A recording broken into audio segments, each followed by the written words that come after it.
Today we're going to take a look at the iliacus. This muscle sits inside your pelvis and helps pull the femur deeper into the socket.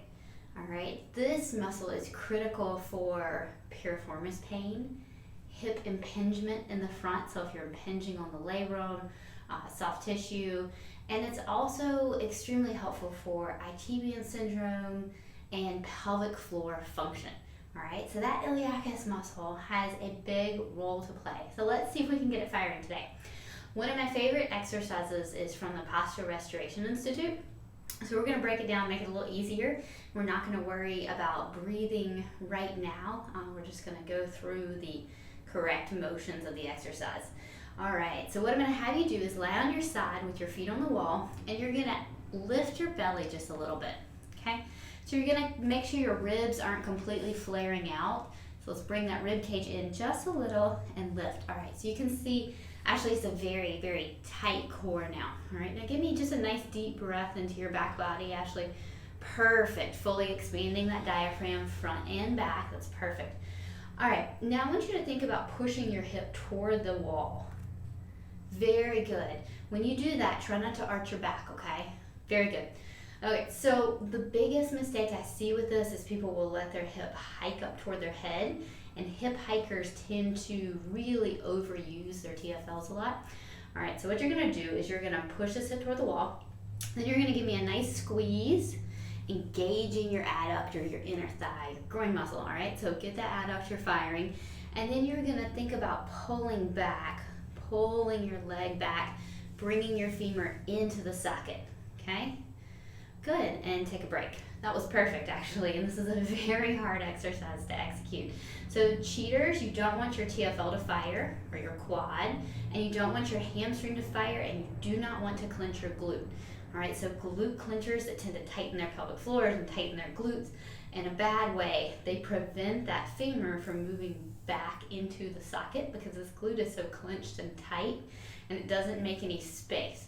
All right, and that's part of what creates the whole hip pain and hip problem to begin with. All right, so you do not want to feel anything back here. You'll feel a little bit of glute medius activation and maybe a stretch across your glutes. So that's fabulous. All right, so no hip flexor, no quad, no hamstring. Squeeze the block and then gently pull back. Perfect, thinking about sliding the femur. Keep going if you can a little further. Perfect, thinking about sliding the femur back in the socket. And if you can notice, Ashley's not moving anything through her waist. So this is a literal slide of the femur in the socket. Amazing results for hip impingement. Now, this exercise, if you have a major hip problem and you're not really connecting well with your hip, this exercise can be pretty much impossible to execute. So I want to go over a quick regression with you that makes it a little bit easier to do and can get this muscle kicking in, and then you can give the PRI exercise a try. So flip over on your hands and knees for me, Ashley.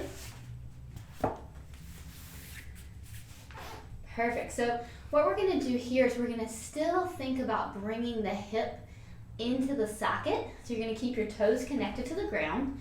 Bring your head up in line with your body, tucking your chin. Wonderful, nice neutral spine, good. And then what I'm gonna have you do is think about lifting your knee off the ground, bringing your hip up. Very good, and you guys can see how she's bringing your hip. Good, try the other side for me. Very good. Now ways I see cheating is instead of lifting the hip, people will shift. So shift way over and then try to lift your hip. So they'll shift way over and lift. All right, this isn't getting any gliding in that socket like we need the femur to move. All right, you're simply shifting, which is then coming out in your lumbar spine, and it's not good for your back. All right, this segment's supposed to be stable so these hips can be mobile. All right, so go ahead and lift again for me. So you're just simply lifting up. Try to make sure you keep a ton of length in your trunk for this exercise so that you're not hiking your hip up toward your head. Remember how that hiking is bad. So try this regression, super easy, then try the PRI exercise. A little more complicated to execute, but produces great results.